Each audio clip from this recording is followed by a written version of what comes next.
Hello, everybody. Welcome to the Rare Disease Week General Training webinar for 2024.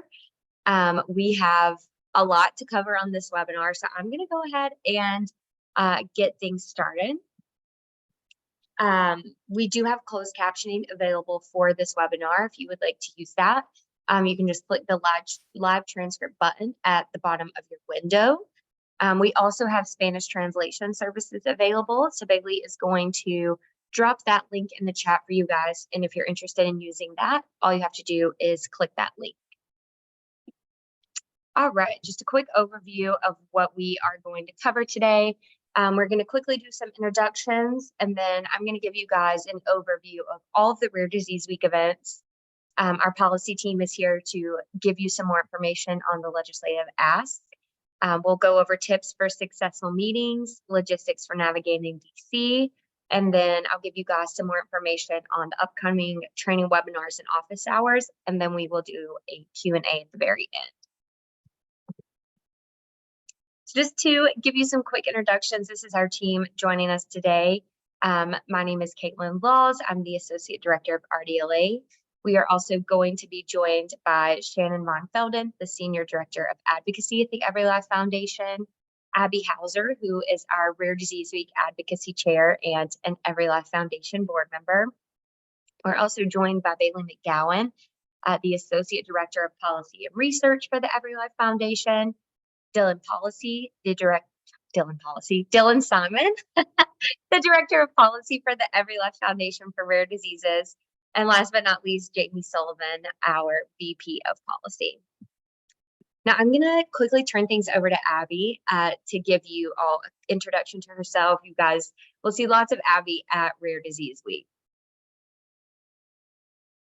Thank you, Caitlin. Thank you for having me. I'm very excited to welcome everyone to Rare Disease Week and our first general training webinar. I'm the Advocacy Chair this year of Rare Disease Week, which is very exciting.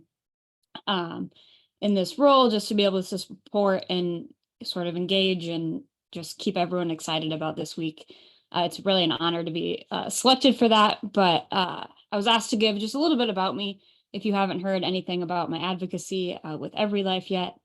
But my advocacy journey and adventures started way back when I was 6 years old, when I was diagnosed with classical Ehlers-Danlos syndrome after dislocating my knee, rolling over in bed, coloring on the floor, and getting my hair cut. So all things that should never hurt a child, but that hurt me, include my medical team into getting a diagnostic, testing, and getting appointments and everything set up for a very, very quick diagnostic odyssey in terms of our rare disease landscape, which I know many of you advocate for speedier advocacy in that realm, and I support it as someone that was diagnosed early.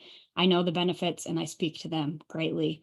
But growing up, the shy little kid on the left would have never imagined that all the joy could exist on the right, just by speaking up about their disease and by advocating with policy and by going to lawmakers and things like that. And I owe it all to Every Life and this Rare Disease Week program in particular, but also the Young Adult Rare Advocates is where I started all my journeys with Every Life and everything that I've done, from emceeing the Rare Voice Awards, meeting Senator Klobuchar, and going to rare artist receptions and more. The young adult program is how I've gotten there, and it's how I've found my joy in advocacy. And I'm so excited for all of you to learn today about your joy in advocacy and how we can make a change while still finding that joy and finding the fun with each other. So I'm very excited to see you in DC, and enjoy the rest of the webinar. Thank you so much, Abby. We're so thankful to have you here with us and thankful to have you as the Rare Disease Week Advocacy Chair. We know that all of the advocates can absolutely learn from you and your wealth of knowledge. So thank you for being here. All right, I'm going to give you guys a bit more information about RDLA in case this is your first time advocating with us. But before I get into that, I want to quickly give you a reminder. If you do have any questions as we are going through this webinar, you can enter your questions into the Q&A box, and someone will either answer that for you or I will answer it live at the very end. All right, so RDLA is a program of the Every Life Foundation for Rare Diseases. Our purpose is to educate patient advocates about how legislation and policy impact them and the development of and access to treatments. And we aim to provide advocates with resources and training to be effective advocates. Part of our mission for Rare Disease Week is to build awareness on Capitol Hill and ensure that Congress hears directly from rare disease patients and caregivers. And as always, all events and resources through RDLA are free and available to the entire rare disease community. These are a few of RDLA's programs that you may be familiar with. Of course, we have Rare Disease Week on Capitol Hill. We also host monthly webinars that cover timely topics to the rare disease community. We also have Rare Advocacy Learning, which is a newer program, but is aimed toward providing advocacy opportunities to advocates who have been doing this a while and they're kind of looking for the next step in their advocacy journey. We have Rare Across America, which is a baby Rare Disease Week. You will meet with your members of Congress during Rare Across America at their district offices, which are close to you, so you do not have to come to DC. And through Rare Across America, we're also able to provide virtual meetings. Of course, the Rare Disease Congressional Caucus. We'll talk a bit more about the caucus on this webinar, but we do host 4 congressional caucus briefings a year in collaboration with the Rare Disease Congressional Caucus. Our newest program is our Youth and Teen Advocacy Day. We just hosted our first Youth and Teen Advocacy Day last year, and it went phenomenally. So we're very excited to work with the young adults and the youth again on our Advocacy Day this year. And then, of course, we have the Rare Voice Awards, which is our award ceremony we host at the end of each year to celebrate the champions in the rare disease space. And then last but not least, we have Rare Giving, which provides financial sponsorships to other rare disease organizations to support their events or tools or resources that they are creating. All right, so let's get into the Rare Disease Week agenda a little bit. This is the layout of the week here for you from February 25th to February 28th. We are going to kick off Rare Disease Week on a Sunday this year with our documentary screening and reception. Monday, we will have the legislative conference and our YAR meetup. I'm going to get a bit more into detail about each of these events as we go, but this is just a quick overview. Tuesday, we will have meetings with members of Congress, so you will be ready to go for those after the legislative conference on Monday. Then Wednesday, we have all kinds of events happening on the Hill. We have our DEIA discussions, Rare Disease Caucus briefing. We are going to do our famous group photo on the Capitol stairs, and then we will close out Rare Disease Week with our Rare Artist reception. And so just a few registration reminders. All events during Rare Disease Week are free, but you must register in advance. Registration is going to close on the 8th, so this Thursday. If you are bringing a spouse, a caregiver, child, friend, anyone to Rare Disease Week with you, please have them register. Just a quick note here, if you are registering a child or another family member, is that you and that individual must register with a different email address. This is because Advocacy Associates needs to be able to send you your Hill meeting schedule, and they can only send one schedule per email address. So when you register, please use a unique email address. Otherwise, I will be reaching out to you to get one.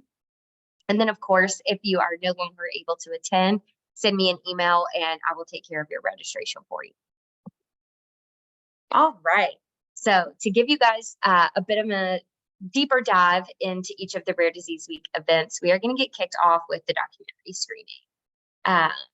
Like I said, this is going to be our first event of Rare Disease Week on Sunday, February 25th. We will have a cocktail reception starting at 5:15 and going until 6:30. Then we will do an introduction to the documentary and all watch the documentary together from 6:30 to 8.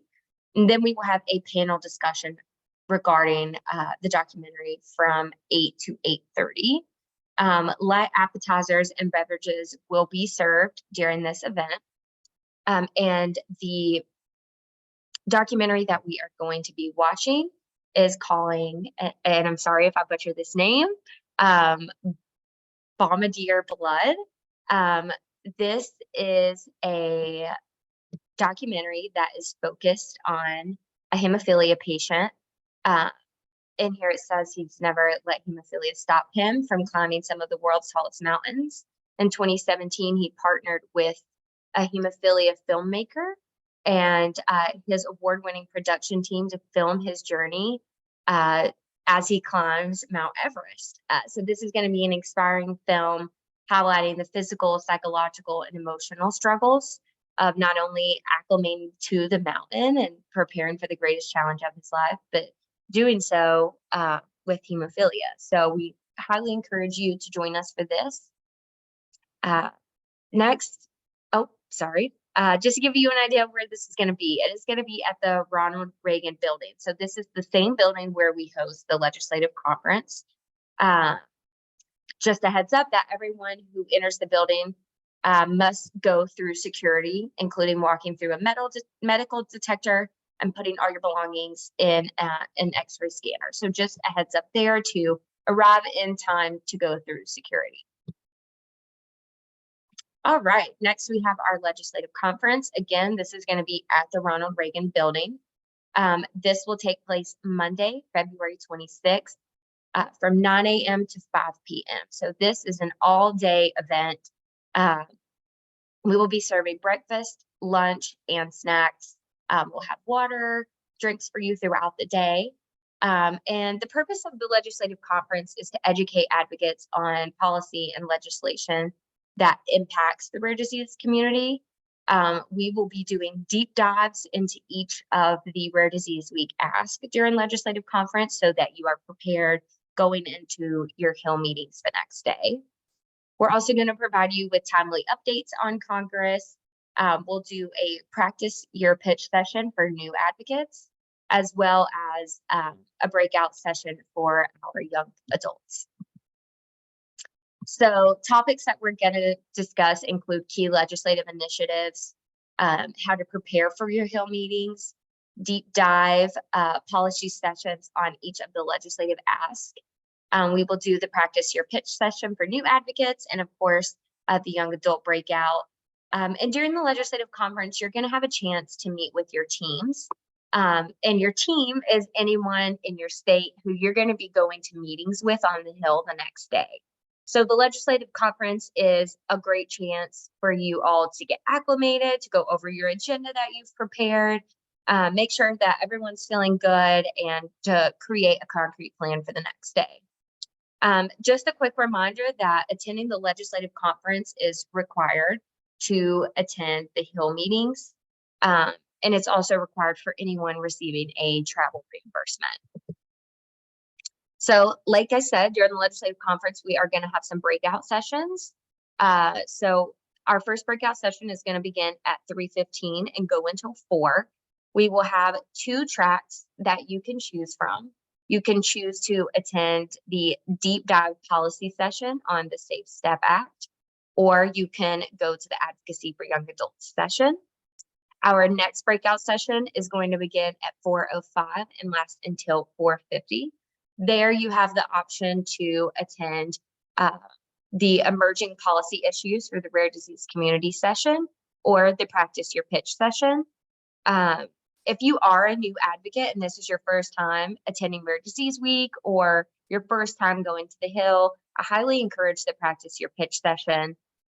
It's hands-on. You have a chance to ask for feedback, to get feedback. So highly encourage that. But we'll also note that these are going to run at the same time.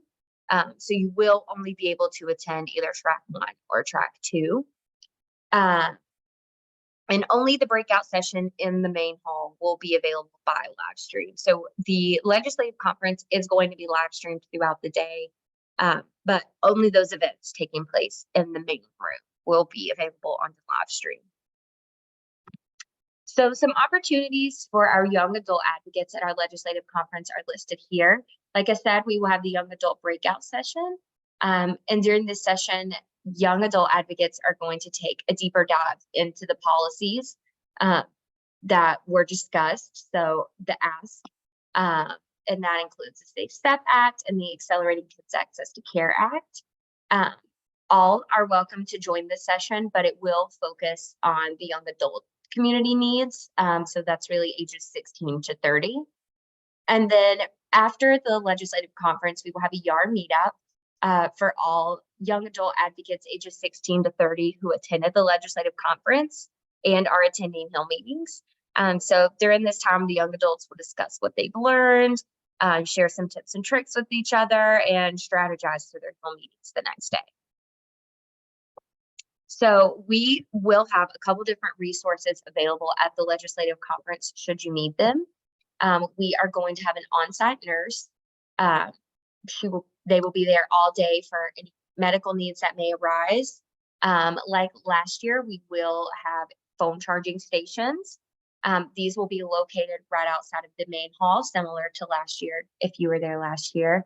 And then, of course, we will have the social distancing ballroom. So during the legislative conference, we have one main ballroom where all of the sessions take place live. But we also do have another ballroom across the hall that will have a remote broadcast of everything that's going on in the main hall. So if you're someone that would like a little extra space, or if the main hall is a bit crowded for you, we encourage you to use the social distancing ballroom.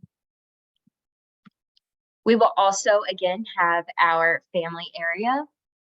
This area will have a broadcast of the main hall events.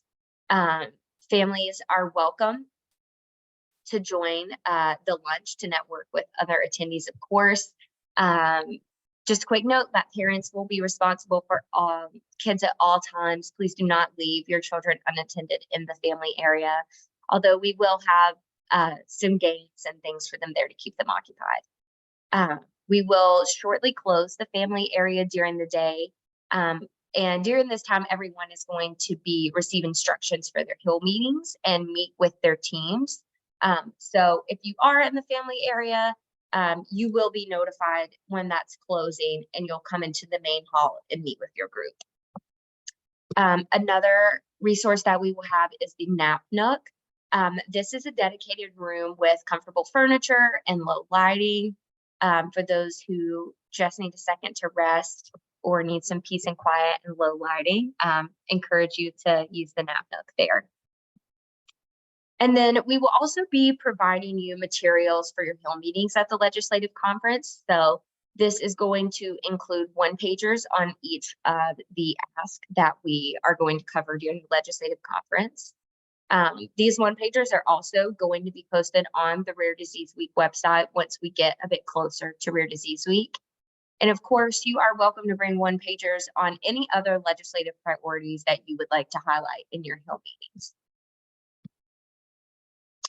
All right, Hill meetings with members of Congress. So this is going to happen Tuesday, the day after the legislative conference. You will receive your Hill meeting schedule via email from Advocacy Associates 1 week before meetings. This is going to come to you via email. It's going to have all the information that you need to log in and check your meeting schedule.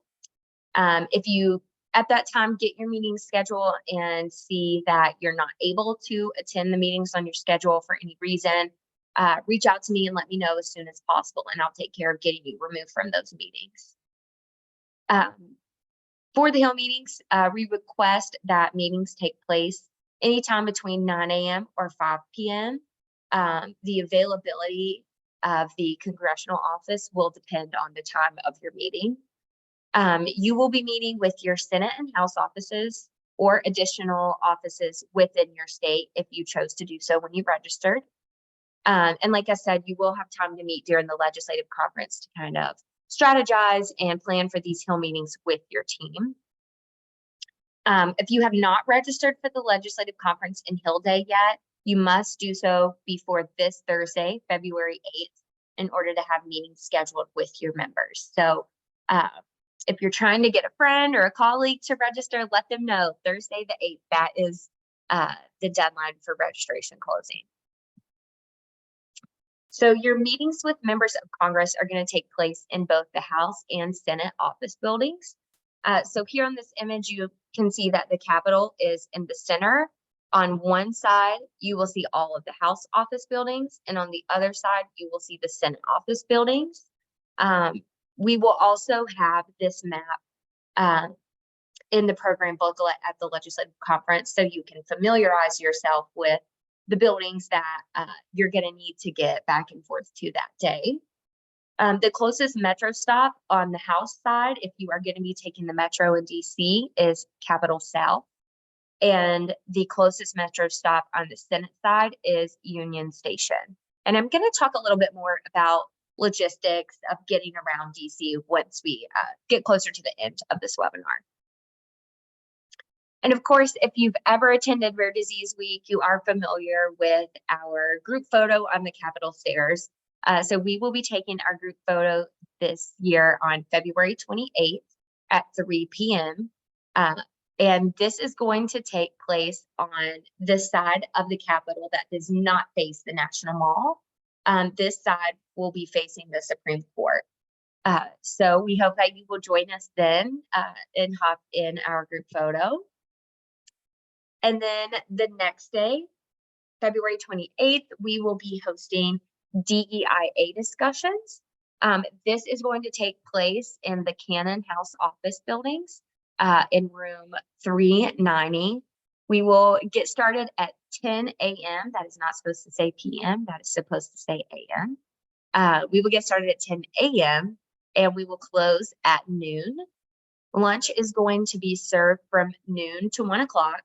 And the title of the discussions is Access and Spending Inequities in Healthcare and Treatment Development, Key Achievements and Possibilities Ahead. So we hope that you will join us for these discussions. And then following the DEIA discussions, we will have our Rare Disease Congressional Caucus briefing. This is going to take place in the same room, so you will not have to move rooms if you're joining us for both. This is going to take place right after lunch at 1 o'clock and last until 2:30. And the title for this caucus briefing is The Rare Disease Community in Congress, Changing the Status Quo. On February 28th, we will also be hosting our Rare Artist Reception. This is going to be in a different room. It will be in the Dirksen Senate Office Building in room 602. And you will also have all of this information in the legislative conference booklet. So don't worry about needing to remember all of the room numbers right now. The Rare Artist Reception will kick off at 3:45 and last until 5:45. During this time, desserts and beverages will be served. And this is our time to showcase the artistic talents of the rare disease community. It's a great opportunity to network with other rare disease advocates, with congressional staff, representatives of biopharmaceutical companies, and more. This is just really a fun event to close out Rare Disease Week. And then, of course, the NIH and FDA are hosting their own Rare Disease Day events. Rare Disease Day at the NIH is going to take place on Thursday, February 29th. This is another all-day event starting at 9 a.m. and lasting until 5 p.m. And it is going to take place in the main auditorium at the Natcher Conference Center, which is on NIH's campus in Bethesda, Maryland. This event is free to attend in person or participate via live stream. And you can register for this if you go to the Rare Disease Week, our Rare Disease Week website. You will see the link to register for both of these events. FDA's Rare Disease Day is going to take place the next day, March 1st. This is another 9 a.m. to 5:45, but FDA's event is going to be virtual only. There will not be an in-person component to their Rare Disease Day. And again, you can register for both of these events on the Rare Disease Week website. If you go to the agenda, you'll see the link for both of these. All right, so we are going to get into our 2024 legislative ask. But before we start getting into those, I want to give you guys a bit of information on how we choose the ask. So having an ask is critical for your meetings. Advocates that are participating in the Hill Day can determine their ask for each meeting.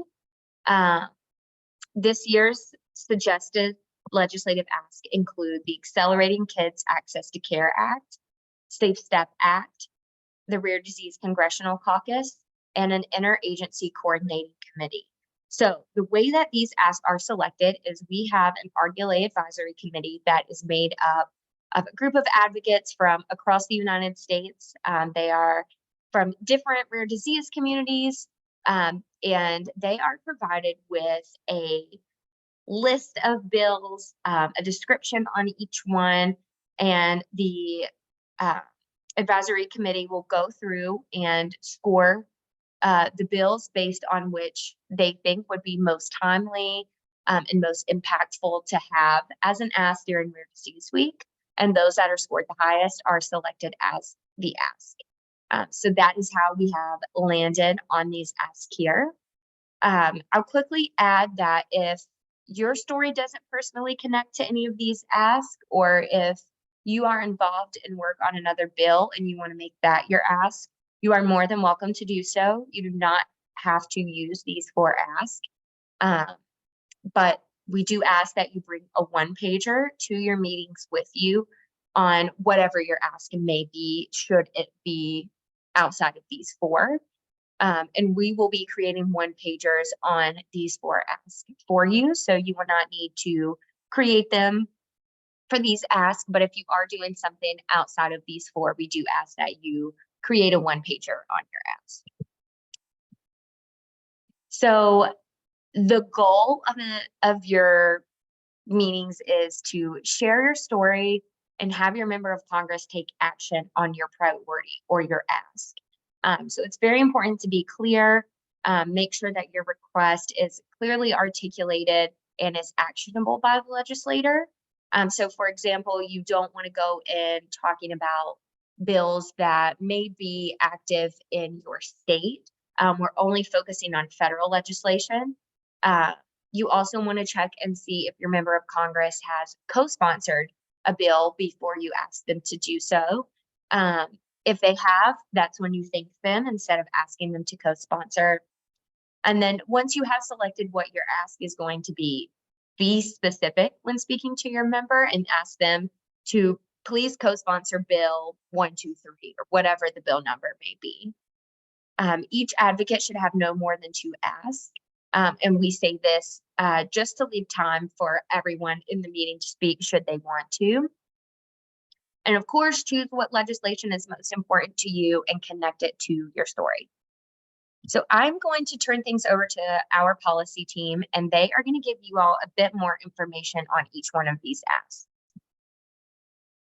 Great. Thanks, Caitlin. I think I'm starting off with this one.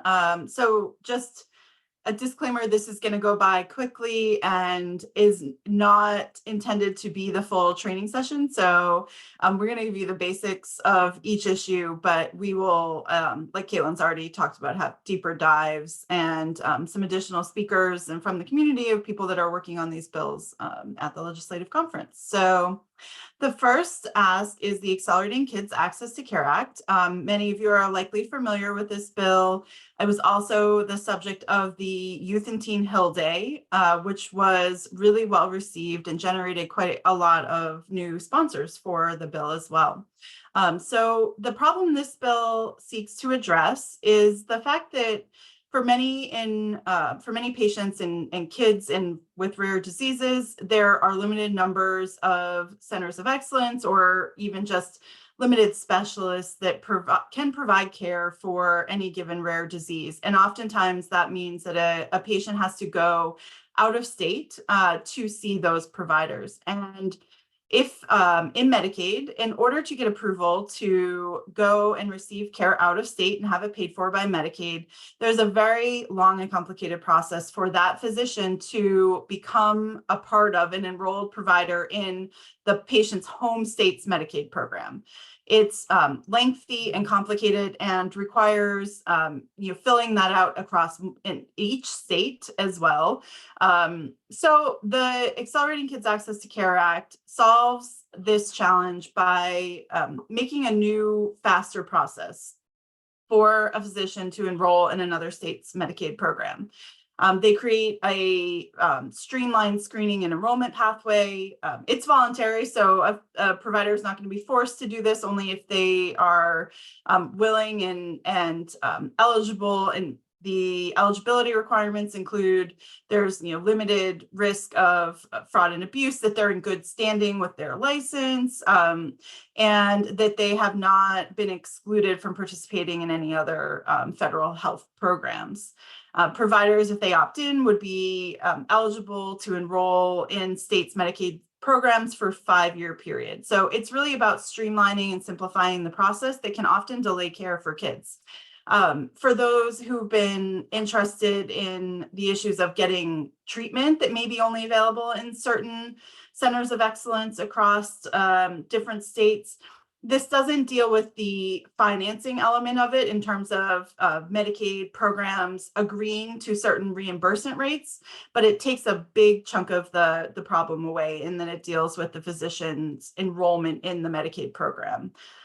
So this bill is currently introduced in both the House and the Senate, HR 4758 and S2372.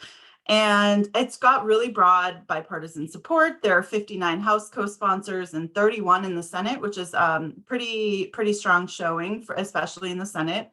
The bill leaders are on the Senate side, Senator Bennett and Grassley, and on the House side, Representatives Trahan and Miller Meeks. And so you've really great champions, broad support. It's being led primarily by the Children's Hospital Associations and Leukemia and Lymphoma Society, among others. And Every Life is really proud to support this bill as well. So with that, we will do deeper dives, and we will answer questions for everyone at the legislative conference as well. I think I'm passing off to Bailey. Hi, yep. So I'm going to talk, excuse me, talk to you guys about the Safe Step Act today. Again, I think we've seen this one around for quite a while, so people have been here before, familiar with it. But step therapy, I think a lot of people have had some experience with, or fail first is also another common term for it. It can be used to delay access to appropriate care, sort of as a utilization management practice where insurers might force patients to try different therapies before getting on the medication that's actually initially prescribed by the expert provider. And so the bill, or what this bill aims to do, is ensure that employer plans and pharmacy benefit managers offer an expedient and medically reasonable that step therapy exception. Sorry, guys, my coffee is wearing off today. And part of that would be requiring a response to that expedited process within 72 hours for non-emergencies or 24 hours for emergencies. Part of this process is really going through and making sure that, getting on this alternative therapy that they might be providing or expecting a patient to go through wouldn't cause any time delays or irreversible damage to a patient. And so that's really what this bill aims to do. In the House, this has been introduced as HR 2630, and in the Senate, it's been introduced as S652. The leads on this bill are Congressman Winstrup and Senator Murkowski, and it has really great support. In the House, there's 159 co-sponsors, and in the Senate, there's 38. This bill has also been really picked up as part of larger pharmacy benefit manager reform packages. So it's got a lot of support through a couple different mechanisms, and it'll be cool to see where it goes this year. And I think with that, it's off to Dylan. Yep. So I'm closing this out on the Interagency Coordinating Committee. So this is something a little new that I haven't quite talked about, but we're really excited about. And so, as many on this call are aware, federal rare disease programs and projects occur across the entire federal government. They're attempting to address issues such as the diagnostic odyssey, the limited rare disease therapy pipeline, as well as access to care. But those are going to occur across different agencies. When you're talking about rare disease therapy development, that's going to be definitely more FDA, talking about research, NIH, talking about access to care, more on the CMS side. But we also know that all of those programs really need to be working in tandem with each other to really bring broad impact to the rare disease community.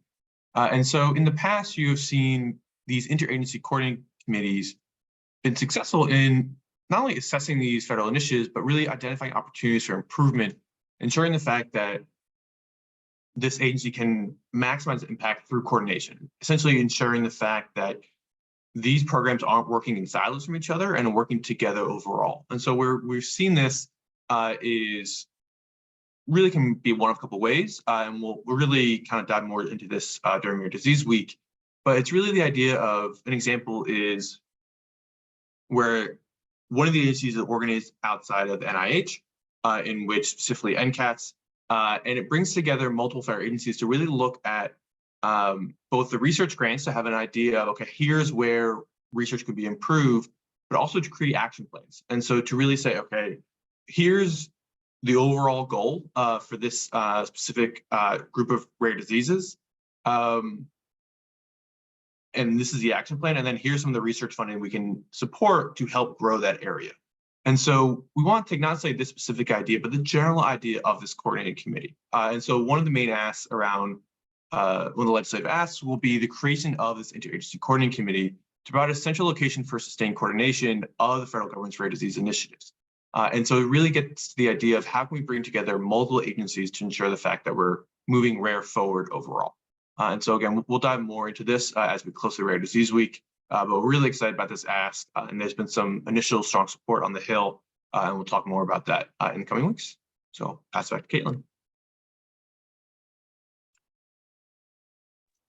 Great, thank you so much, Dylan.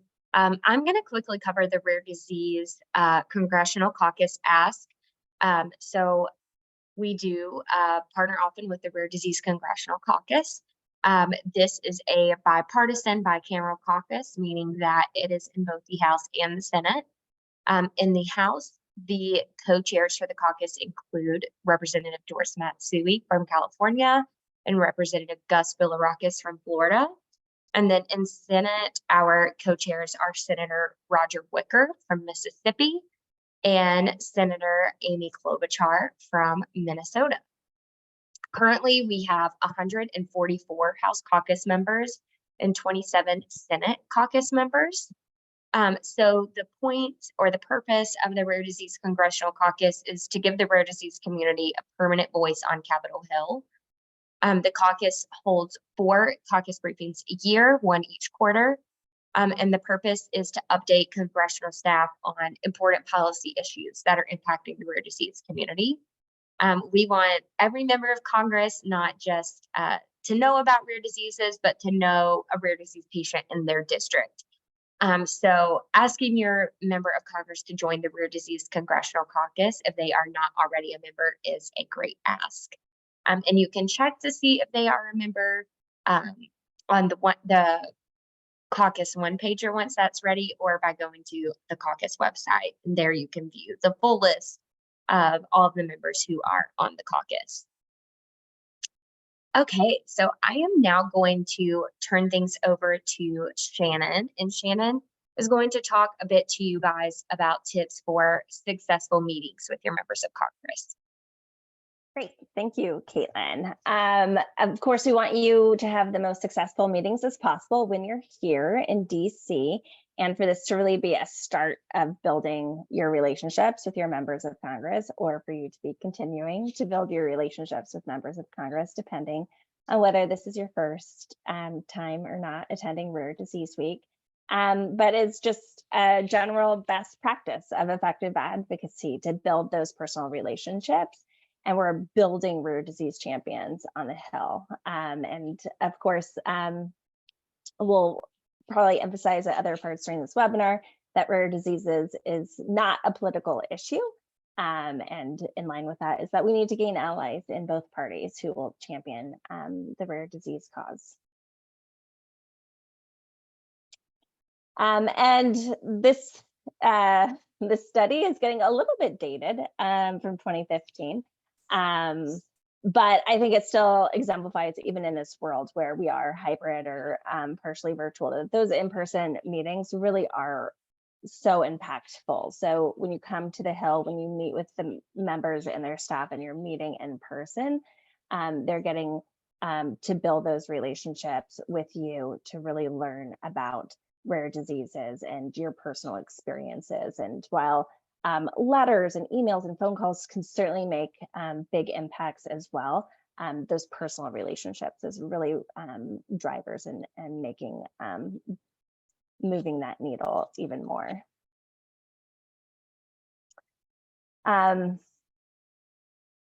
So we are scheduling Hill meetings for those who indicated that they wanted to participate in the Hill meetings on the 27th.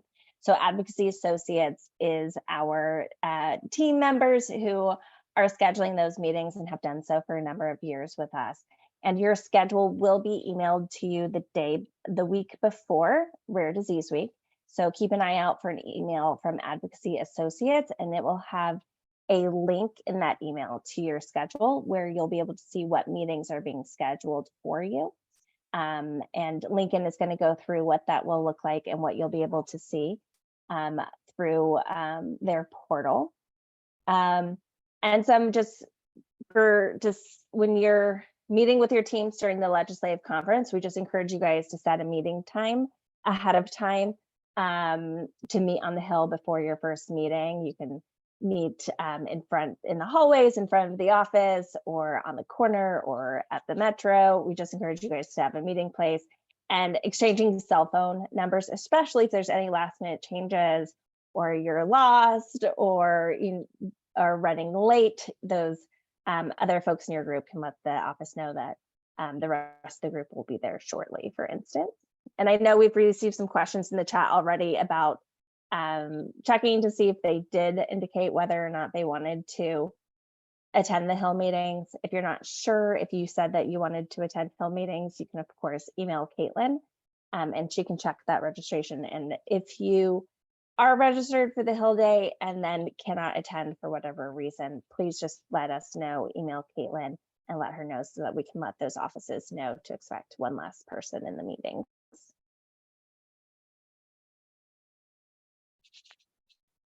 All right, and I'll pass it on to Lincoln's presentation.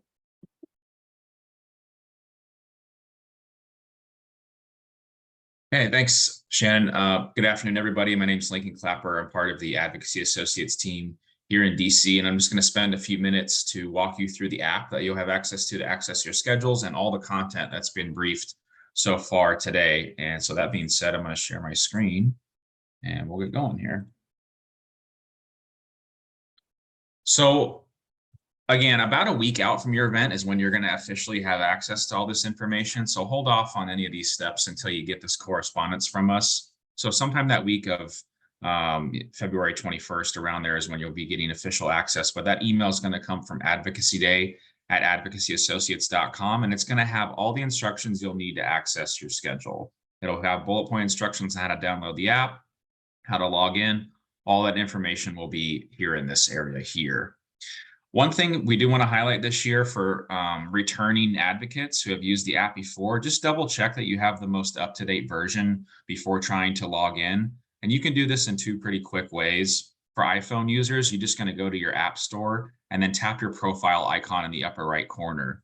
If you scroll down from there and see the Advocacy Day app listed with an update button, just tap update. Otherwise, if you see open next to it, then no actions needed. You already have the most up-to-date version.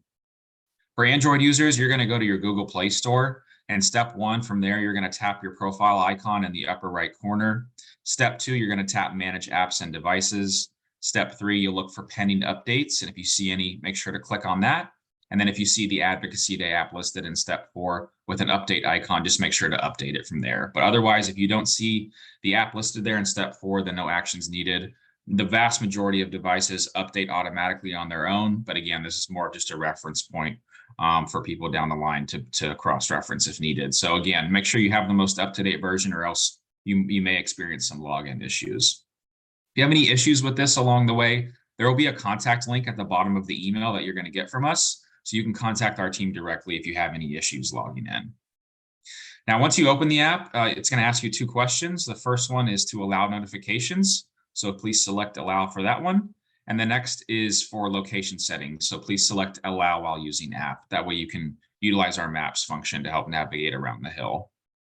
Next, you're going to search for your organization. You can just type in RDLA. It'll filter out automatically. You'll see the logo appear there with your name. And when you see that, just tap on it, which will then take you to that login screen. Now, if you are a returning advocate, you used the app last year, you can log in with the same credentials you used before. If you can't remember your password, just tap the forgot password button. You can easily reset it. All you have to do is enter your email, tap send. We'll email you a verification code. You'll put that into the app along with whatever you want your new password to be, and then tap submit. You're good to go. You can log in with that newly created password. If this is your first time participating in this event and your first time using the app, you're going to go directly to the sign up button. From there, you're going to input your email, and then you're going to create whatever password you want to log in, and then tap sign up when you've completed that. We will email you a code as well. You'll put that into the app along with your email again, just to reconfirm. Tap the confirm button, and then your account will be set up at that point, and you can log in with those credentials. If you have any issues along the way, there's another area here to access support, and this will come directly to our team. We'll reach out to you individually if there's any concerns or issues logging in. Now, once you're logged in, you're going to see a home schedule that'll look like this. All of your confirmed meetings will have a time. Anything that's still pending on your schedule will show up as TBD. Please do not be alarmed if you see any pending meetings. It'll be perfectly normal to have those, especially a week out. But now that you've logged into the app, you will get notifications as those meetings do become confirmed on your schedule. Now, originally, all times are going to be shown based on your location, but when you get to DC and reopen the app, all the times will automatically sync to Eastern Time. We're not anticipating very many of these, little to zero, pretty much across the project. But if you did have a virtual meeting, we'll flag that on the homepage for you. But regardless, whether it's in person or virtual, we'll be flagging that format on the homepage. This is something new this year. You may see these on your schedule. If your organization has assigned you to be the meeting lead for a meeting, you'll see a meeting lead badge on the homepage. Similarly, if you are a constituent in that meeting, there will also be a constituent badge located there as well. Now, to get more information on the meeting, you just have to tap on it. That'll launch you into that dashboard. You'll have the time, date, who you're going to be speaking with in the office, along with the office location, all located at the very top. If you're not sure where to go, just tap on the map. That'll give you walking directions to the building, so that'll be a useful tool if you're not too familiar with the Capitol complex. As you scroll down, you'll get a host of other information. The important information section is content specific to that office, information they need you to be aware about in advance. So if you see any content there, just make sure to read through that. The attendees tab will give you a list of every attendee who's going to be in that meeting, along with any associated badges that we referenced earlier. Talking points will display all of your talking points. Documents will house all of your documents and resources. These will be your background materials, fact sheets, one-pagers, possibly links to other websites. So feel free to click on those and open those. You can reference that at any time. If you're going to be speaking about a particular bill, you'll see that information listed here. It'll give you a summary of the bill, how that members voted on that bill previously, and a list of all current sponsors and co-sponsors. So a lot of information here at your fingertips. The meeting report form will pull up a list of questions you'll need to answer about how your meeting went. So please go through and take some time and answer those after each meeting on your schedule. You'll get notification reminders as well throughout the course of the day to do this, but just take some time after each meeting to fill this out. You'll also have the ability to send a thank you email to the office once the meeting concludes. This will pull up a script that's already written for you, and you can of course edit it and personalize it at that point, but you'll see a lot of that work's already been done for you. Check-in functions and attendance report. Just make sure to check in either before or after the meeting is fine. We'll be sending this attendance report to the federal team, so we want to be able to highlight that you were actually present for the meeting. Meeting notes is basically just a blank notepad. So if you weren't able to get everything across in the report form, it's an extra resource for you to take down additional notes as needed. And lastly, you can mark if the member of Congress was in attendance or not. This is just a useful report we'd like to send a lot of clients. Basically, it's on the ground intelligence from you, the attendee. So make sure to mark one of those options as well. Legislators tab will pull up bios for everyone that you're going to meet with. When you tap on their name, you'll get something that looks like this. Within each profile are 3 additional tabs. There's a bill tracking function, that same function we referenced earlier, just another way to access it.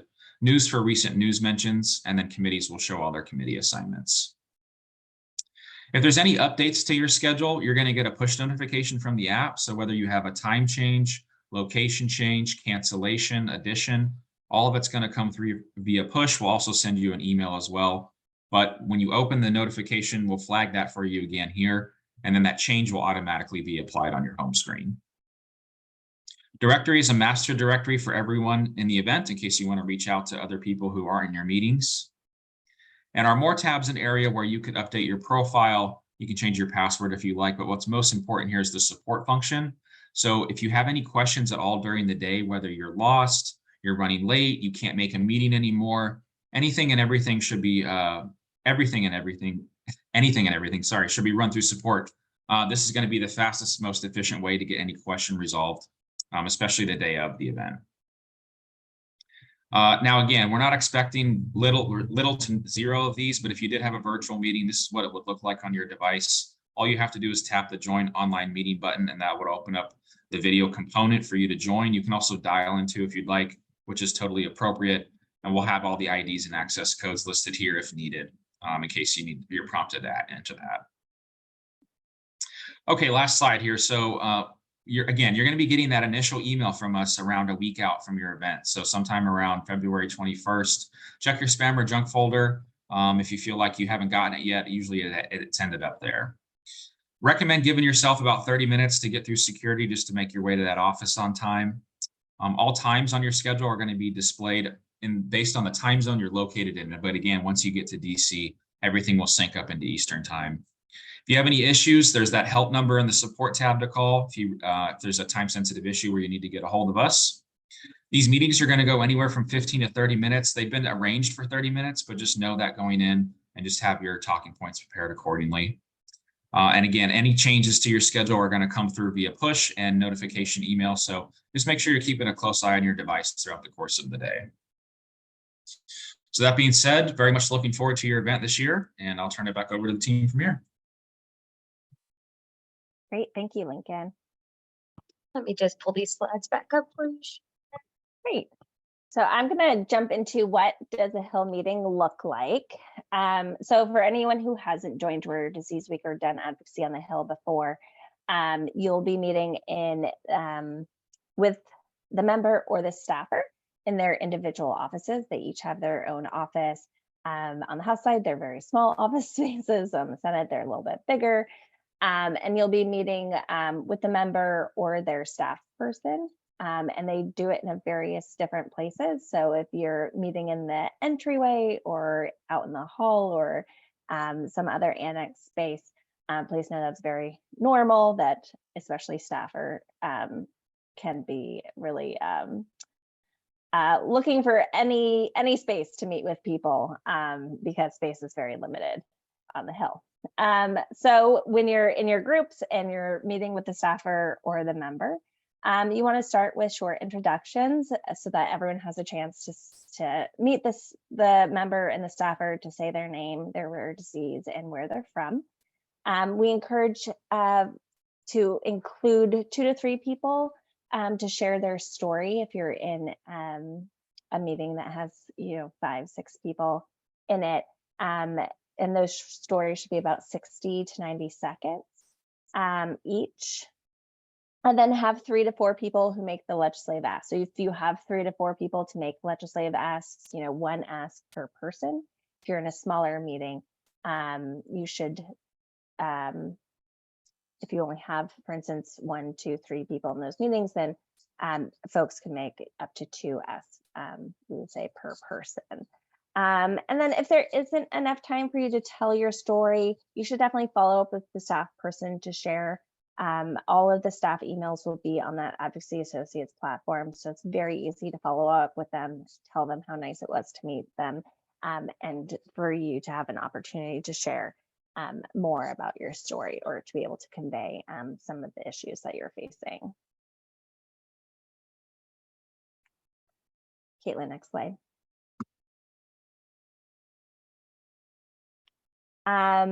So the meeting size, like I said before, that will vary. And that depends on the size of your state and your congressional district. So if you're from a larger state like California or Florida, you're gonna have a lot of people in your Senate meetings. If you're from a smaller state like Montana or South Dakota, you're gonna have less in those Senate meetings. And then same for your congressional district. A team coordinator will be assigned to meetings with 5 or more advocates attending, and that team coordinator will just help coordinate an agenda for the meeting, who shares their story, who makes the asks during the meeting, and make sure that various asks get covered during the meeting, and to make sure that everyone gets a chance throughout the day to have had a chance in a meeting to have an opportunity to speak if they would like to. Of course, your team will include other advocates from your state or district. And even for those meetings with representatives, we've included others in those meetings just to give people more opportunities to meet with members and staffers. And we'll give advocates an opportunity to meet with their teams during the legislative conference. We have a session so that teams can meet and kind of talk through and discuss what their agendas for the meetings will look like amongst themselves and their team coordinators, if applicable. And the meetings are scheduled for 15 to 30 minutes.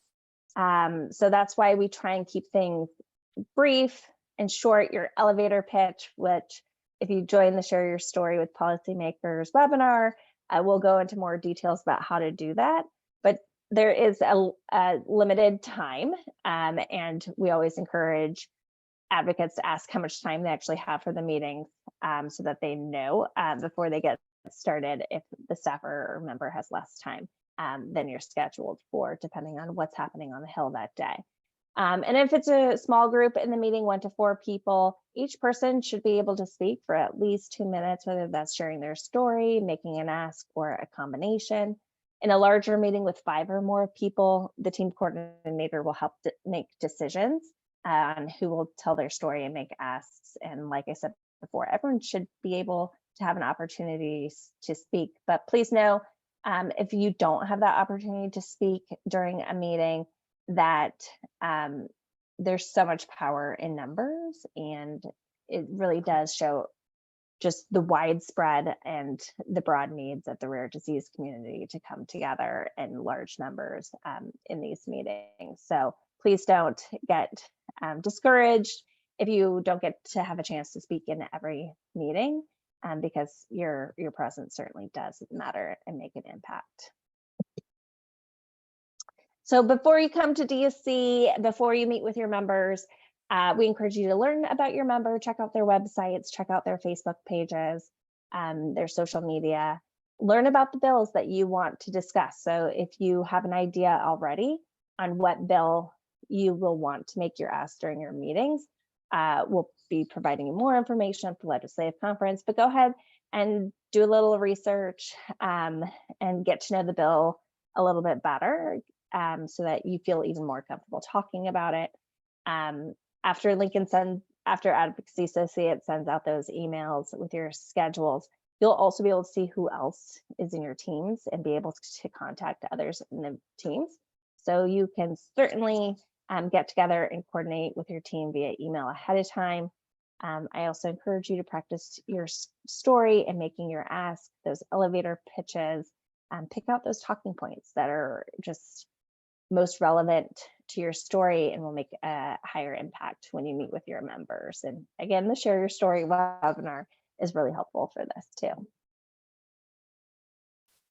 And we will provide all the resources, materials that you need for your meetings. So we'll have one-pagers on each of those asks available during the legislative conference for you to pick up and take with you to your meetings. You'll also be able to find them in the next week or so on the attendee corner. on the Rare Disease Week website. We'll be posting these webinar recordings within a day or so afterwards. So you can go to the Rare Disease Week attendee corner and find these webinar recordings. And we are updating our congressional scorecards for the 118th Congress, and we'll be uploading those to the website as soon as possible as well. And these are all great tools to help you prepare for your meetings. And as Caitlin mentioned, if there is an ask that is important to you, to your community, that you want to make during Rare Disease Week, that is a priority for you, and there isn't already a one-pager, we encourage you to make a one-pager, and this just helps guide the conversation that you'll have during your Hill meetings. It's also a leave behind for the staffers so that they remember what it is that you came in to talk to them about. And so we actually have a tip sheet, a one-pager on how to make a one-pager. So I encourage you to take a look at that. It's very simply a one-pager that describes your organization or disease, a summary on what the legislation is and what it will do, and how your member of Congress can help. So a very clear ask. If you're working with an organization on other legislation and they have a one-pager on the issue that you want to talk about, you are more than welcome to bring that one-pager that that organization has created as well. There's never a need to do more work than necessary. And then meeting tips, what to share during your meetings. Obviously, you're coming to DC. If the patient is not you and they're not with you, feel free to bring a picture of the patient so that you can share that personal connection to the person that you're connected to with a rare disease. You could bring a fact sheet or brochure on your organization or rare disease.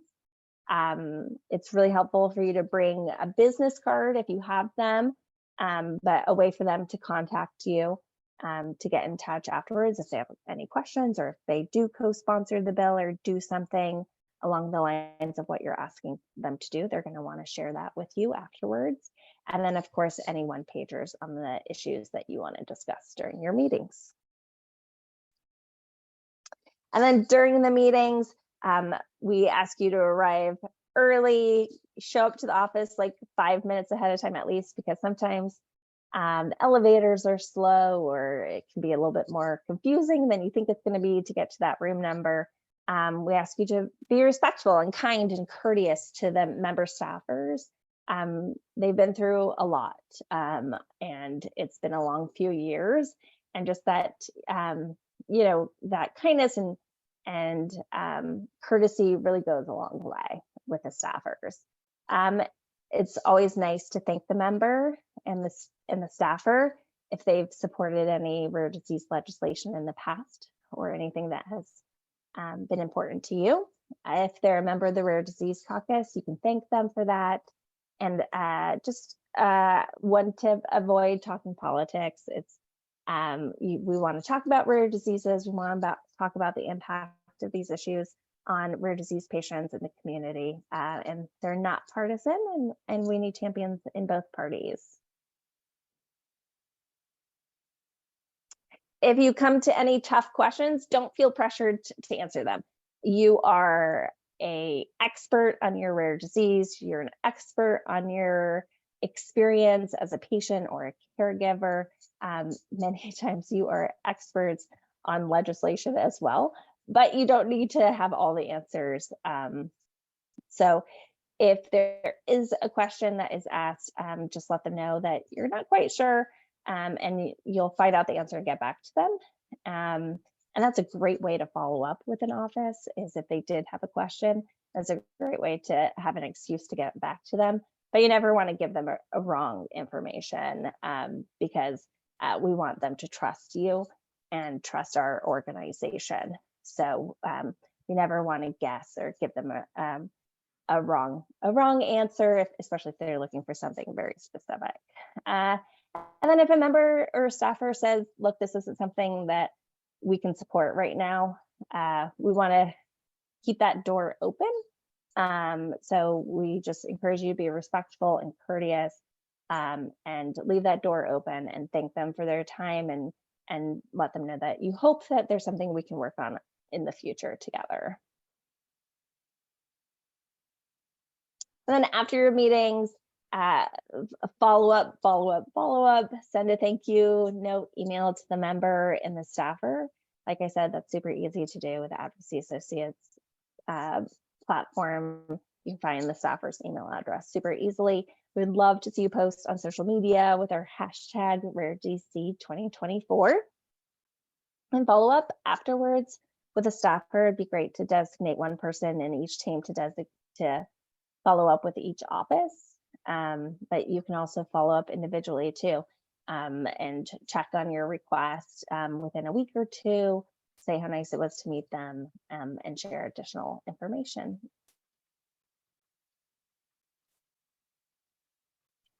And then of course, tell us how your meetings went. There's a feedback form on the Advocacy Associates platform that will give us important information on which offices we should follow up with or how things went.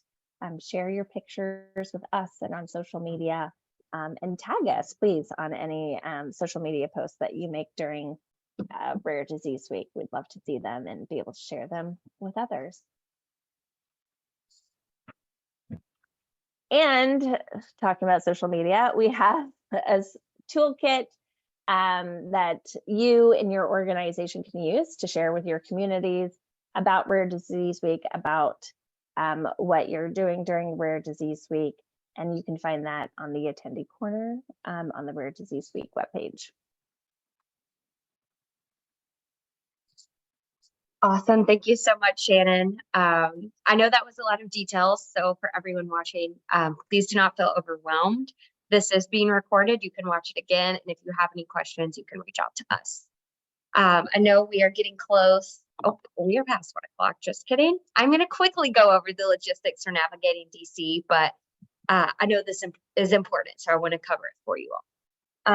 We have offered travel reimbursements for advocates to attend Rare Disease Week. This application is closed and the awardees have been selected. So if you are receiving a travel reimbursement to attend Rare Disease Week, you must attend both the Legislative Conference and the Hill Day meetings to receive your travel reimbursement. Those checks are going to be given out at the Legislative Conference, and you must present a photo ID for the check. The reimbursements can be used for any travel expenses, including hotels, meals, travel, airfare, gas, parking, etc. And once you have receipts for your travel and lodging, you can send those to travelreimbursement@everylifefoundation.org. And like I said, unfortunately, we're no longer accepting travel reimbursement applications for this year. All right, so travel arrangements. As you are planning your travel to DC, we encourage you to book or purchase flexible or refundable travel and lodging in case anything comes up and you're no longer able to attend. Attendees are responsible for making their own hotel and lodging arrangements. There are lots of hotels in the DMV area, and if you go to the attendee corner on the Rare Disease Week website, you will see a list of recommended hotels that are close to the Rare Disease Week events. Taxis and ride sharing such as Uber or Lyft are available within the DMV area. We also have 3 airports, BWI, DCA, and IED, which is Dulles. And of course, out of those, DCA is going to be the closest to the city, which will be the cheapest Uber or Lyft into the city from the airport. We also have accessibility resources on the Rare Disease Week website under the attendee corner. Accessibility for navigating DC, accessibility resources for the House and Senate office buildings. All of that information is there. And just a heads up for those who are planning to drive, parking in DC is limited. And when you find it, it is expensive. So prepare for that if you are planning to drive. But highly recommend public transit, the buses or the metro. They are easy, reliable, and low cost. So highly encourage you to use those if you are able. Again, getting around DC, you can take Ubers, Lyfts, taxis. You have the Metro. The Metro is definitely the best option for traveling during morning and afternoon rush hour. If you try to take an Uber or Lyft during this time, you will get stuck in traffic for a while and likely be late to your destination. So highly encourage the Metro. And there's also a Metro bus that is very reliable. You can plan your bus and Metro trips by going to WNATA.com. And you'll be able to see which line you should get on, which bus you should get on, and when it's coming. So that website is great to plan travel on public transit. The House and Senate office buildings are open again. They were closed during COVID, so we're very excited that they are open. When you arrive at a House or Senate office building, you can proceed to an entrance and go through security as usual. Like we've previously said, give yourself time to get through security. It can take upwards of 30 minutes if there is a long line, and we will not be the only group on the Hill that day. So there will likely be lines, so prepare for that. We also have the accessible House and Senate office building entrances listed on the attendee corner on the Rare Disease Week website. There are 3 House office buildings along Independence Avenue. Those are Cannon, Longworth, and Rayburn. There are tunnels at the Capitol that you can use to go between those 3 House office buildings, and that is always faster than coming out of the building and walking to the other and going through security again. So highly recommend utilizing the tunnels.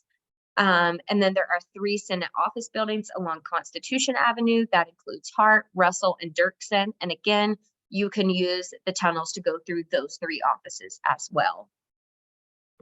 Like I said, you do not have to leave the building to go from one House office building or one Senate office building to another. Simply go to the basement or the first floor, depending on the building you're in. You'll be able to find the signage for this as soon as you walk in. But to go from the House to Senate side, you do have to walk outside and go across the Capitol to the other side. It is a bit of a walk, so you may want to take a taxi. Like I said, we will not be the only group on the Hill this day, so be aware that there will be lines to enter the buildings. Be prepared to wait, dress warm, and arrive early. If there is a long line to get into the building, simply walk around the corner. There's an entrance on every corner. So if one entrance is clogged up, highly recommend going around the corner to the next entrance. And again, how to find your member's office. So these are the House office buildings listed here. If you are looking for office, let's say 301 on the 3rd floor, that room number is going to look a little bit different from building to building.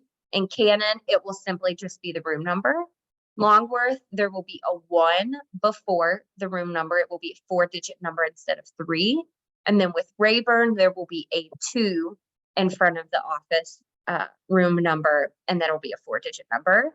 All the Senate buildings use the 3-digit room number. So whatever the room number is, that's what it is. There's no confusing 1 or 2 in front of it.